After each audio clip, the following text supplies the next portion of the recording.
নমস্কার বন্ধুরা, আমি মানস বিশ্বাস দ্য বং ইন্সপিরেশন ইউটিউব চ্যানেলে তোমাদের সবাইকে স্বাগত জানাই। আজকের ভিডিওতে আমি আবগারি কনস্টেবল মেন পরীক্ষা নিয়ে কিন্তু বিস্তারিত আলোচনা করব। আজকে আমি ভিডিওতে আলোচনা করব তোমরা আবগারি কনস্টেবল মেন পরীক্ষার জন্য কিভাবে প্রস্তুতি নেবে। এই পরীক্ষার অর্থাৎ আবগারি কনস্টেবল মেন পরীক্ষার সম্পূর্ণ সিলেবাস সম্পর্কে তোমাদের আমি আলোচনা করব। কোন কোন চ্যাপ্টার তোমাদেরকে আমি ক্লাস করাবো সেগুলো নিয়ে কিন্তু বিস্তারিত আলোচনা করব। তো তোমরা অনেকেই আমাকে বলেছিলে যে চ্যানেলে আবগারি কনস্টেবল মেন পরীক্ষার জন্য ক্লাস করাতে, তা তোমাদের কথা মতোই কিন্তু আমি আবগারি কনস্টেবলের মেন পরীক্ষার জন্য ক্লাস শুরু করব কাল অথবা পরশু থেকে। তা তোমরা ভিডিওটি শেষ পর্যন্ত দেখো। আমি কিন্তু ভিডিওতে পুরো আমি এই কোর্সটায় কী কী করবো সেটা কিন্তু তোমাদের বিস্তারিত আজকে বলেছি। তাহলে চলো বেশি দেরি না করে ভিডিওটি শুরু করা যাক। আর যারা যারা চ্যানেলে নতুন তারা প্লিজ চ্যানেলটিকে সাবস্ক্রাইব করে পাশের বেল আইকনটি কিন্তু ক্লিক করো। তাহলে চলো দেখে নেওয়া যাক। প্রথমে চলো আবগারি মেন পরীক্ষার বিস্তীর্ণ সিলেবাসটা জেনে নেওয়া যাক। তো তোমাদের আমি ভিডিও শুরু করার প্রথমে আমি তোমাদের বলতে চাই, আমি কিন্তু আমার চ্যানেলে আবগারির মেন পরীক্ষার জন্য সিলেবাসের যত চ্যাপ্টার আছে প্রত্যেকটা চ্যাপ্টার থেকে কিন্তু ইন্ডিভিজুয়াল ভিডিওর মাধ্যমে আমি তোমাদের কিন্তু পুরো ক্লাসটা করিয়ে দেবো। তোমরা চ্যানেলে যুক্ত থেকো। যারা যারা তোমরা পাস করেছো তারা সবাই চ্যানেলটিকে সাবস্ক্রাইব করো। আমি কিন্তু একটা কথা বলবো, তোমরা যত আমাকে সাপোর্ট করবে আমি কিন্তু তত তোমাদের জন্য কিন্তু ভিডিও বানাতে আরও আগ্রহী হব। তাহলে চলো বিস্তীর্ণ সিলেবাসে তোমাদের আমি কী কী ক্লাস করাবো সেগুলো একবার বলে নিই। তা তোমরা দেখো, জেনারেল নলেজের মধ্যে 30 নম্বরের কিন্তু তোমাদের প্রশ্ন মেন পরীক্ষায় আসবে। অঙ্ক থেকে কিন্তু 20 নম্বরের প্রশ্ন কিন্তু তোমাদের মেন পরীক্ষায় আসবে। ইংরেজি থেকে কিন্তু 30 নম্বরের প্রশ্ন কিন্তু তোমাদের মেন পরীক্ষায় আসবে। রিজনিং থেকে কিন্তু 10 নম্বরের প্রশ্ন তোমাদের মেন পরীক্ষায় আসবে। তা তোমরা সবাই জানো যে 90 নম্বরে কিন্তু মেন পরীক্ষা হয়, তারপর কিন্তু তোমাদের 10 নম্বরের ইন্টারভিউ হয়, তারপর তোমাদের কিন্তু ফাইনাল মেরিট লিস্ট তৈরি হয়। তা তোমাদেরকে আমি একটা কথাই বলতে পারি যে ডব্লিউপি কনস্টেবল মেন পরীক্ষা বা আবগারি প্রিলিমিনারি পরীক্ষার থেকে কিন্তু আবগারির যে মেন পরীক্ষাটা সেটা কিন্তু একটু টাফ হয়, ঠিক আছে? তা তোমরা কিন্তু ভালো করে দেখো যে আমি তোমাদের কী কী ক্লাস করো বা তোমাদের কী কী পড়তে হবে। আমি তোমাদের পুরো কোর্সটা কিন্তু কমপ্লিট করে দেবো, তোমরা শুধু একটু আমার পাশে থেকো তাহলেই হবে। তাহলে দেখো, জেনারেল নলেজের মধ্যে কিন্তু অনেক ভাগ আছে। দেখো এখানে কিন্তু স্ট্যাটিক জিকের একটা পোর্শন আছে, কারেন্ট অ্যাফেয়ার্সের একটা পোর্শন আছে, কনস্টিটিউশনের একটা পোর্শন আছে। তোমরা সবাই জানো যে পুলিশের চাকরিতে কিন্তু সংবিধান একটা ভীষণ গুরুত্বপূর্ণ অধ্যায় বা একটা বিষয়। ইতিহাস থেকে প্রশ্ন আসে, তারপর ভূগোল থেকে প্রশ্ন আসে, সেরকম সায়েন্স থেকেও প্রশ্ন আসে। তা দেখো তোমাদের কিন্তু জিকের থেকে কিন্তু মোটামুটি তোমাদের কিন্তু প্রশ্ন আসবে 7 থেকে 8টা কিন্তু তোমাদের জিকের থেকে প্রশ্ন আসবে। ঠিক সেরকমই তোমাদের কারেন্ট অ্যাফেয়ার্স থেকে কিন্তু এই 7 থেকে 8টা প্রশ্ন আসবে। তারপর ইতিহাস থেকে কিন্তু তোমাদের মোটামুটি 4 থেকে 5টা কিন্তু প্রশ্ন তোমাদের ইতিহাস থেকে আসবে। ভূগোল থেকেও কিন্তু তোমাদের 4 থেকে 5টা প্রশ্ন আসবে। তারপরে দেখো সংবিধান কিন্তু পুলিশের চাকরিতে একটা ভীষণ গুরুত্বপূর্ণ বিষয়। তা তোমাদের কিন্তু আবগারি মেন পরীক্ষায় তোমাদের সংবিধান থেকে কিন্তু মোটামুটি 3-4টে কিন্তু প্রশ্ন তোমাদের আসবে, ঠিক আছে? তা এটা হয়ে গেল জেনারেল নলেজ। এরপর দেখো অঙ্ক। তা অঙ্কতে কিন্তু আমি তোমাদের অঙ্কতে করাবো অনুপাত সমানুপাত, লাভ ক্ষতি, গসাগু লসাগু, নাম্বার সিস্টেম, মেনসুরেশন। আমি এইগুলো কিন্তু তোমাদের মোটামুটি করাবো। তা আমি অঙ্কের ক্ষেত্রে তোমাদের বলি, অঙ্কের ক্ষেত্রে কিন্তু আমি তোমাদের মক একটা টেস্ট টাইপের নেব। আমি তোমাদের মোটামুটি 15 থেকে 20টা মক টেস্ট নেওয়ার মতো আমি কিন্তু সিরিজ তোমাদের করাবো। তা ইংরেজির ক্ষেত্রে আমি তোমাদের বলি যে ইংরেজির ক্ষেত্রে কিন্তু আমি তোমাদের voice change, narration change, number, তারপর তোমাদের যে টেন্সগুলো আছে সেইগুলো আমি কিন্তু খুব ভালোভাবে করাবো। ওয়ান ওয়ার্ড সাবস্টিটিউশন এইগুলো কিন্তু খুব ভালোভাবে করাবো। আর্টিকেল প্রিপোজিশন এইগুলো কিন্তু আমি আমার ক্লাসের মাধ্যমে করিয়ে দেবো। রিজনিংয়ের মধ্যে কিন্তু নাম্বার সিস্টেম আছে, তারপর ক্লকের যে চ্যাপ্টার আছে সেটা, অ্যানালগের চ্যাপ্টার আছে সেইগুলো, সিটিং অ্যারেঞ্জমেন্টের যেসব বিষয়ভিত্তিক, তারপর তোমাদের ডিরেকশনের যে চ্যাপ্টার থেকে প্রশ্ন আসে, আমি কিন্তু সব কিন্তু বিস্তারিত কিন্তু আলোচনা আমি তোমাদের করিয়ে দেবো। এরপর চলো দেখে নেওয়া যাক যে তোমাদের কোন বিষয় থেকে কোন কোন চ্যাপ্টার পড়তে হবে।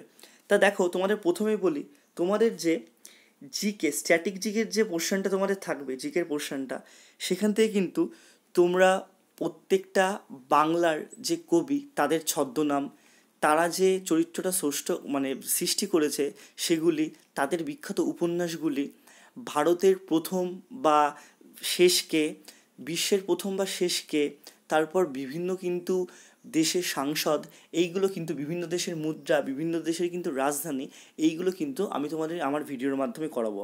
আমি জেনারেল নলেজ থেকে মোটামুটি কিন্তু তোমাদের আমি ভেবেছি যে 30 থেকে 40টা কিন্তু তোমাদের ক্লাস আমি করাবো জেনারেল নলেজ থেকে। ঠিক আছে, সেটা তোমাদের ডিমান্ডের উপরে নির্ভর করে। তোমরা যত আমাকে সাপোর্ট করো আমি কিন্তু তত তোমাদের ভিডিও কিন্তু করব। তারপর দেখো ইতিহাসের মধ্যে কিন্তু আমি তোমাদের যে ক্লাস করাবো সেখানে কিন্তু আমি অ্যানশিয়েন্ট থেকে মোটামুটি একদম প্রথম থেকে হরপ্পা সভ্যতা থেকে কিন্তু বৈদিক যুগ, ঋগ বৈদিক যুগ, পরবর্তী ঋগ বৈদিক যুগ, ঠিক আছে।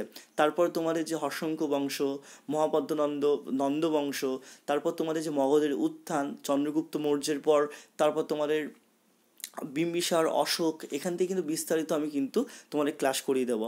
মধ্যযুগ থেকে যেমন তোমাদের সুলতানি যুগ 1206 থেকে 1209, তারপর তোমাদের মুঘল যুগ থেকে সব কিছু করিয়ে দেবো। তোমাদের আধুনিক যুগ থেকে সব থেকে বেশি পড়তে হবে সেটা আমি করিয়ে দেবো, সেটা হচ্ছে জাতীয় কংগ্রেস, গান্ধী যুগ, তারপর ভারতের স্বাধীনতা আন্দোলনের অন্যতম যে অধ্যায়টা, যেমন বলতে গেলে তোমাদের আইন অমান্য আন্দোলন, খিলাফত আন্দোলন, রাউলাট আইন, মন্টেগু চেমসফোর্ডের সংস্কার, ঠিক আছে। তারপর ভারত ছাড়ো আন্দোলন, এই লবণ আইন, এইগুলো কিন্তু বিস্তারিত আমি কিন্তু তোমাদের ক্লাসের মাধ্যমে করিয়ে দেবো। ভূগোলের ক্ষেত্রে তোমাদের আমি বলবো তোমরা ভালো করে লক্ষ্য করে দেখবে, তোমাদের কিন্তু কৃষি থেকে প্রচুর প্রশ্ন আসে, ঠিক আছে। রবি শস্য, খারিফ শস্য, এইসব থেকে কিন্তু প্রশ্ন আসে। ভারতে কোথায় কীরকম পরিমাণ শস্য উৎপাদিত হয়, এখান থেকেও কিন্তু দুটো একটা প্রশ্ন তোমাদের আসতে পারে। তোমাদের ভারতের জলবায়ু থেকে কিন্তু প্রশ্ন আসতে পারে যে কোথায় অম্লবৃষ্টি হয়, বা কোথায় কিন্তু সব থেকে বেশি বৃষ্টিপাত হয়, বা এটাও এরকম প্রশ্ন আসতে পারে যে তোমাদের ভারতে কোথায় বছরে দুবার বৃষ্টিপাত হয়, কোন কোন জায়গায়, ঠিক আছে। এরকম টাইপের প্রশ্ন কিন্তু আসে। তোমাদের ফিজিওগ্রাফির থেকে অনেক কিছু যেমন আসতে পারে, ঠিক আছে। ভারতের সর্বোচ্চ শৃঙ্গ কী, শিবালিক হিমালয়টা কোথায় অবস্থিত, এই সব থেকে কিন্তু তোমাদের প্রশ্ন আসবে। তা আমি জিওগ্রাফির থেকেও তোমাদের ভালোভাবে করিয়ে দেবো, ওয়েস্ট বেঙ্গল জিওগ্রাফির থেকেও কিন্তু তোমাদের আমি ভালোভাবে ক্লাস করিয়ে দেবো। তারপরে দেখো এখানে কিন্তু আমি তোমাদের বললামই যে অঙ্কের ক্ষেত্রে কিন্তু আমি তোমাদের একদম পাটিগণিত সব পুরোটাই করিয়ে দেবো, মোটামুটি অনুপাত সমানুপাত। আমি আবারও বলছি, আমি কিন্তু তোমাদের অঙ্কটা পুরো প্র্যাকটিস সেট দেবো। এই প্র্যাকটিস সেটটা 30 থেকে 40টা প্র্যাকটিস সেট দেবো। আমি যে টাইপের অঙ্কগুলো তোমাদের দেবো সেই অঙ্কগুলোর মধ্যে তোমাদের পরীক্ষায় আসবে। তোমরা ভালোভাবে মকগুলো দেবে, তাহলেই হবে। তারপরে দেখো রিজনিংয়ের ক্ষেত্রে 10 নম্বর আছে। তোমরা অনেকেই পারবে, বিশেষ করে নাম্বার সিস্টেম থেকে কিন্তু প্রচুর রিজনিংয়ের প্রশ্ন আসে। তারপর সিটিং অ্যারেঞ্জমেন্ট, তারপর দিক নির্ণয়, এখান থেকে কিন্তু প্রচুর প্রশ্ন আসে। তা আমি কিন্তু এই যে 90 নাম্বারটা, এই 90 নম্বরে কিন্তু বিস্তারিত ভিডিও কিন্তু আমি প্রোভাইড করব। এবার তোমরা যদি আমাকে সাপোর্ট করো তাহলে কিন্তু আমি ভিডিও করতে বেশি একদম ভালোভাবে একটু কিন্তু উদ্বুদ্ধ নিয়ে আমি কিন্তু ভিডিও বানাতে পারবো, ঠিক আছে। তা তোমরা একটু আমার পাশে থেকো। আর আমি এইটুকু বলতে পারি যে আমি তোমাদের পুরো ক্লাসটা পুরো বিনামূল্যে করাবো, একদম বিনামূল্যে, কোনো টাকা আমি তোমাদের নেবো না। জাস্ট তোমরা ভিডিওটা ভালোভাবে দেখো, পুরোটা দেখো, তাহলেই কিন্তু আমার হবে। আর হ্যাঁ, তোমাদের কারেন্ট অ্যাফেয়ার্স নিয়ে আমি একটা কথা বলতে ভুলে গেছি। কারেন্ট অ্যাফেয়ার্স থেকে কিন্তু তোমাদের পড়তে হবে বিভিন্ন পুরস্কার, অর্থাৎ তোমাদের রামান ম্যাগসে পুরস্কার, অস্কার পুরস্কার, তারপর তোমাদের পদ্মশ্রী, পদ্মভূষণ, অর্জুন পুরস্কার, খেলরত্ন পুরস্কার, এইসব কিন্তু তোমাদের পড়তে হবে। কারেন্ট অ্যাফেয়ার্সের মধ্যে তোমাদের এটাও পড়তে হবে যে বর্তমান কে কোন পদে আছে, ঠিক আছে, এইগুলো কিন্তু পড়তে হবে। তারপর তোমাদের এটাও পড়তে হবে যে সাম্প্রতিক যে প্রকাশিত বইগুলো এবং তাদের রচয়িতা, আর তোমরা যদি পারো তাহলে কিন্তু তোমাদের দেশের নামগুলো তোমাদের পড়তে হবে। আমি সেটা তোমাদেরকে পড়িয়ে দেবো, অর্থাৎ ক্লাসগুলো করিয়ে দেবো তোমাদের। কিন্তু আমি ক্লাসের মাধ্যমে কারেন্ট অ্যাফেয়ার্স সিরিজের মধ্যে আমি কিন্তু করাবো যে বিভিন্ন রাজ্যের যে রাজ্যপাল এবং মুখ্যমন্ত্রী তাদের নামও কিন্তু আমি তোমাদের বলে দেবো। জাতীয় যে ঘটনা, গুরুত্বপূর্ণ ঘটনা, সেগুলোও কিন্তু আমি ক্লাসের মাধ্যমে করিয়ে দেবো। তারপর বিভিন্ন কোম্পানির কিন্তু সিইও, ঠিক আছে, অর্থাৎ মাইক্রোসফটের সিইওকে, গুগলের সিইওকে, ঠিক আছে, এইসব কিন্তু আমি কারেন্ট অ্যাফেয়ার্স সিরিজে তোমাদের করিয়ে দেবো। এবার তোমাদের সম্ভাব্য কাট অফ নিয়ে কিছু বলি। তা দেখো তোমরা জানো যে এখানে কিন্তু 90 নম্বরের তোমাদের রিটেন এক্সাম হবে, আর 10 নম্বরে কিন্তু তোমাদের ইন্টারভিউ হবে, ঠিক আছে। 10 নম্বরে কিন্তু তোমাদের ইন্টারভিউ হবে। তা কাট অফ কিন্তু আমি তোমাদের বলছি একদম ফাইনাল কাট অফ ইন্টারভিউর পরে কিন্তু তোমরা যদি মোটামুটি 55 থেকে 60 পাও তাহলে কিন্তু, বা 60+ পাও তাহলে কিন্তু তোমাদের ফাইনালে চান্স হবে। তা তোমরা সবাই মনে রাখবে, তোমাদের কিন্তু এই কটা যে চ্যাপ্টার আছে, এই যে কটা চ্যাপ্টার আছে, এই চ্যাপ্টার থেকে অর্থাৎ 90 নম্বর থেকে কিন্তু তোমাদের 50+ কিন্তু পেতেই হবে, তাহলে কিন্তু তোমরা শিওরলি চাকরি পাবে। আমি জানি যে তোমাদের অনেকে এখন পিএমটি পিইটি হয়নি, কিন্তু এটাই তোমাদের সুযোগ কিন্তু ভালোভাবে কিন্তু এখন প্রিপারেশন নেওয়ার। তা তোমরা প্রত্যেক দিন ক্লাস দেখো। আমি প্রত্যেক দিন সন্ধ্যে 6:30টার সময় তোমাদের জেনারেল নলেজে ক্লাস নিতে শুরু করব।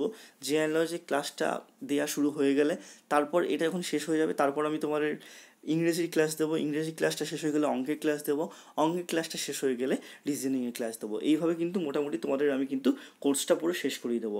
আর তোমরা যদি আমাকে মক টেস্ট দিতে চাও আমার টেলিগ্রাম চ্যানেলে যুক্ত হয়ে যাও।